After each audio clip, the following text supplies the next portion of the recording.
안녕하세요, 프리리더입니다. 키는 무조건 유전일까요? 정답은 아니죠. 최근 연구 결과에서는 키는 환경적 요인이 77%, 유전적 요인이 23%라는 게 발표되었습니다. 그러니 환경적인 부분을 신경 써서 관리해 주셔야만 키를 키울 수 있게 됩니다. 그래서 오늘은 이 키 어떻게 하면 클 수 있는지 원리를 설명해 드리고, 나아가서 제가 1년 사이에 17cm가 클 수 있었던 방법에 대해서 이야기해 드리겠습니다. 마지막에는 대박 선물까지 준비했으니까 끝까지 집중해 주세요.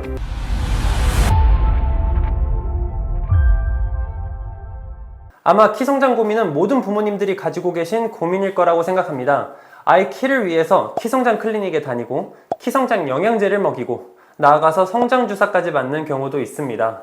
하지만 이는 비용적인 측면도 무시 못하고 아이가 잘 따라오지 못할 경우, 또는 다양한 상황에 의해 제대로 실천하지 못할 경우 최악으로 돈만 날리게 될 수도 있습니다. 특히 이 성장 주사는 제가 알아본 바로는 매일 주사를 맞아야 하는데, 이는 아이와 부모 둘 다 너무 고통스러운 시간이 되실 겁니다. 부작용도 심하다고 하고요. 하지만 그럼에도 불구하고 정말 필요한 케이스는 있습니다. 전문의와 상담을 받아보시기 바랍니다. 그래서 부모님들이 키 크는 방법에 대해 공부가 필요합니다. 왜냐면 이 키 성장은 하루아침에 키가 몇 cm 자라고 이런 게 아니기 때문이죠. 그러니까 상대적으로 오랜 기간 아이와 함께 노력을 해주셔야 되는데요. 무조건 어디다 맡기기보다는 부모님이 아이를 챙겨줄 때 다양한 키 크는 방법들을 적용할 줄 아셔야 됩니다. 키 성장을 이루기 위해 가장 신경 써야 할 부분은 당연 성장 호르몬입니다. 성장판이 닫히기 전에 성장 호르몬이 꾸준히 나와줘야 뼈와 근육들을 계속해서 만들어낼 수 있는데요. 그럼 성장 호르몬 분비는 어떻게 촉진시킬 수 있을까요? 성장 호르몬 분비를 촉진시키기 위해선 올바른 영양 섭취가 필요하고, 성장 호르몬 분비를 촉진시키는 운동을 해주셔야 하고, 성장 호르몬 분비를 촉진시키는 휴식을 하셔야 합니다. 다시 한번 정리하면 영양, 운동, 휴식, 이렇게 3박자가 잘 맞아야 되는 게 포인트입니다. 그럼 먼저 영양에 대해서 알아보겠습니다. 먼저 단백질입니다. 우리는 키가 크기 위해 양질의 탄수화물, 단백질, 지방을 섭취해 주셔야 합니다. 그 중에서 특히 단백질은 성장 호르몬 합성에 필요한 아미노산을 공급하는데요. 아이들은 체중의 3배까지 섭취를 해줘도 괜찮지만 이는 너무 힘든 과정이 될 수도 있기 때문에 최소 1.6배 이상은 섭취해 주시기 바랍니다. 그 다음은 칼슘과 비타민 D입니다.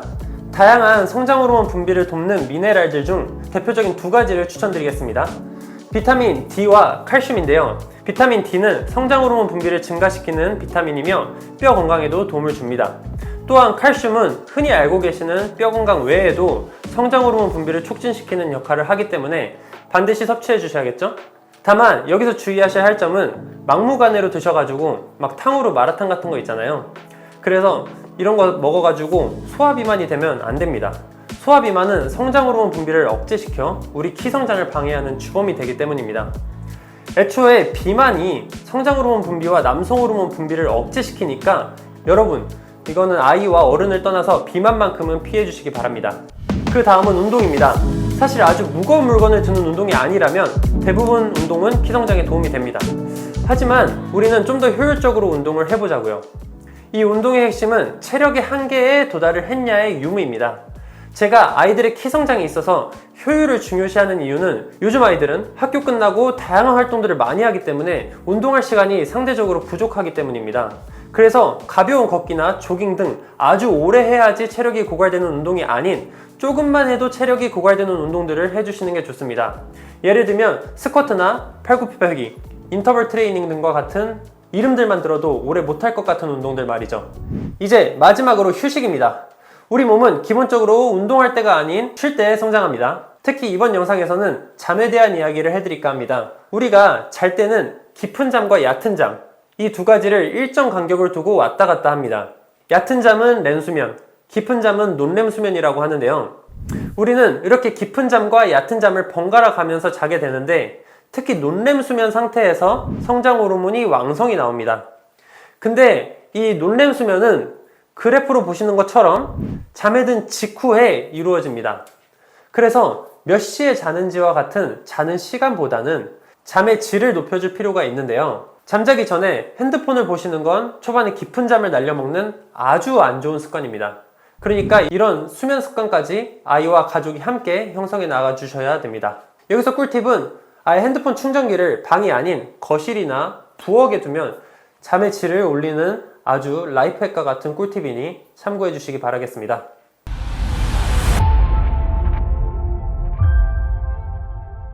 이제 이론은 끝났고 제 이야기를 간단하게 해드리자면, 저는 현재 키가 188이고 초등학교 6학년 때 1년에 17cm가 자랐습니다.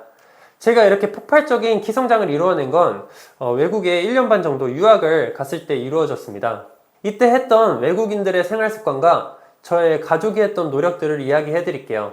먼저 저는 부모님이 신경 써주신 덕에 초등학생 때 안 배워본 운동이 없을 정도로 다양한 운동들을 배웠습니다.